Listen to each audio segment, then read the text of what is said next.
Hello everybody, let me show you the most important piece of boxing gear that you will ever purchase for yourself. A pair of boxing hand wraps. That's right, hand wraps. Now I like these, they're cotton and they're what we call junior size because I have small hands, so I don't want this any thicker than that little area on my hand. But many of you will need the adult size hand wraps, which are a little bit wider and probably longer. So either way, these should both cost you less than $10 US for a pair of decent hand wraps. You don't need anything fancier than that. Don't fall for the trap of getting something that claims to be antimicrobial or extra fancy. Antimicrobial, you know what, wash them every time you use them. Now the one thing is, if you're getting the regular adult size, I prefer this style that's fairly thin. A lot of times you'll see it called a Mexican style. It's got a little bit of stretch to it as such. Mine are just plain cotton. They don't stretch, but that's okay. I'm fine. I know how to wrap my hands with them, so it's fine. But if you're starting out, I would recommend you get this style that's fairly thin and does have a little stretch to it. It'll just make the wrap much more secure. So now, of course, the important thing is for you to learn how to wrap your hands. Initially, an experienced coach can wrap them for you, but you need to make it your goal to observe how they do it, so you can learn how to do it on your own. I know you see plenty of videos where professional fighters are sitting there with the chair turned backwards, their hands are draped over the back of the chair, and they have somebody wrapping their hands for them with gauze and tape and all. It's a whole procedure. But don't aspire to do that right off the bat. Aspire to learn how to wrap your own hands, because you don't want to be dependent on your trainer or anybody else to wrap your hands. You want to be able to go to the gym, wrap your own hands, and get going with your workout. Think about it the same way that you don't want to have to get your parents to tie your shoelaces for you every time you want to leave the house. You want to be able to tie your own shoelaces so you can just walk out the door whenever you want to go outside and play, right? Well, this is the same thing. You must learn how to wrap your own hands. Now, the first few times you do it, it may not be great, as with anything else, but you'll learn how to adjust the tightness, how many times you go around your wrist, how many times you go around your knuckles, to your own liking. And in the end, probably you'll know how to wrap your hands better than anybody else. Even certain professional fighters, such as Manny Pacquiao, he always wraps his own hands even before a fight. And he had access to Freddie Roach, who's a wonderful hand wrapper, of course. And yet Manny always chose to do is wrap his own hands with the gauze and tape. He did that before practice as well. There's 3 reasons hand wraps and a good hand wrap job is truly crucial.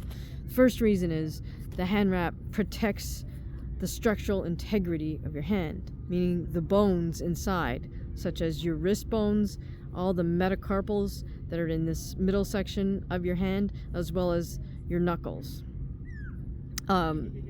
You've heard of professional fighters getting hand injuries, either in sparring or post-fight, and then having to get surgery and whatnot. This is a very delicate part of the human body, especially the wrist, and so let's try to prevent injuries with a good hand wrap. Think of the hand wrap as your first line of defense, truly, in protecting the structure of your hand. Now, the second thing the hand wrap protects your hand from is bacteria inside that boxing glove. Now, even if it's your own personal pair of boxing gloves, over time, sweat builds up in there. You can't wash boxing gloves, so over time the glove will break down and you'll eventually have to get a new pair. But as that process is occurring, you want to have your you want to protect your hands from the bacteria that's inside the glove, from the sweat. Now, if you're using what I call communal gloves from your gym, there's most definitely other people's bacteria in those gloves, so you definitely want to wrap your hands before you just put them inside a pair of gloves that you picked up at the gym where you're a member. Third thing that the wrap does is, once you buy your own gloves, the wrap protects your gloves from your sweat. So the wrap should absorb most of the sweat from your hands and that's running down your arm. Presumably you're going to take those off and at least air them out, if not wash them every single time, so you don't just keep putting more sweat into your own gloves. That will preserve the life of your glove if you use a clean pair of wraps every time you train. Now, my suggestion is invest in at least 3 pairs of these things. Think about it. Even if you paid $10 a pair, that's $30. It's a $30 investment in making your maybe $100 pair of gloves last for, I would say they should last at least a year. If you're a heavyweight and a heavy puncher, maybe they only last 9 months, but you should be able to get at least 1 full year's solid use out of a decent pair of boxing gloves. Okay, so hopefully you're willing to spend the money to get those 3 pairs of hand wraps. Now, the second piece of boxing gear that every fighter should have, especially if you're that person that's walked into the dojo or walked into the gym and says, hey, when can I spar? I want to spar. I want to spar. I want to fight. I'm the next world champion.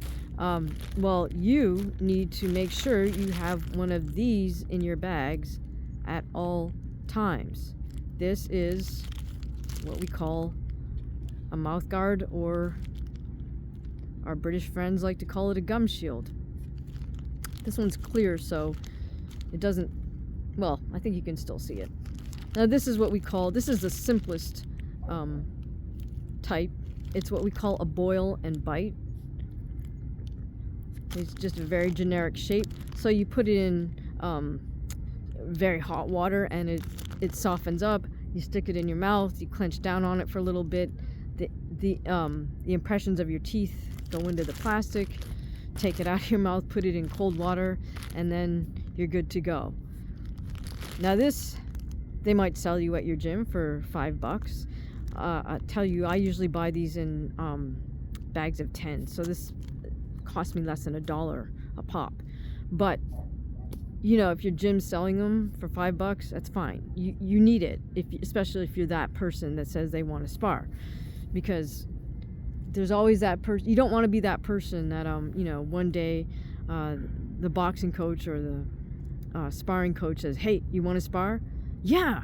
Okay, you got your mouthpiece? No.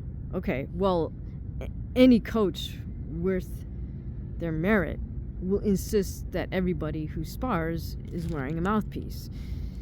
I have a lot of problems with any so-called coach that lets people jump in the ring or in the cage with no mouthpiece. And then, you know, you always get people that say, well, it's okay, you can hit me in the mouth. And it's like, actually, it's really not okay. It's not helpful for the other person who did bring their mouthpiece, because you don't want to be that person that chips the other person's tooth, so you're sort of holding back a little bit from hitting him in the head. Now what? We could just do body work, I suppose. But the whole point is, if you're going to be that person that wants to spar so badly, then go invest in a mouthpiece or a gum shield and stick it in your bag and just leave it there. That way you'll never forget it. Or better still, have 2. If you have 2 gym bags, put 1 in each gym bag. Or, you know, like I'll stick this one in my gym bag just for those people who randomly show up to sparring and then announce that they don't have a mouth guard, but oh, it's okay, we can still spar. I'll be like, no, you can use this one. Here you go. Because, you know, I'll just check them on that. If they opt out, that's fine. We're not sparring then, because I just offered you a mouthpiece. But the point is, it's you don't want to be that person that talks a lot of stuff and saying how badly they want to spar, but then you show up with no mouthpiece.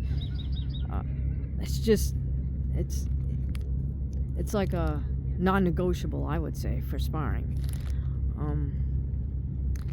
I don't think there's really that much of an explanation needed about why you need a mouth guard if you're in fact gonna spar. But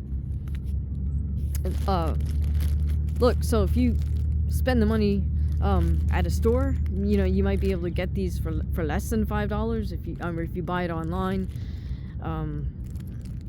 But my point here is that for this investment, this is enough to get you started on your boxing workouts and your boxing training. Whatever you do, don't think that you need to spend thousands of dollars on fancy sparring gear and fancy boxing shoes, or boots as the British like to call them, before you even get started. Don't do that. Just get these two things: hand wraps, mouth guard. Then you can get started.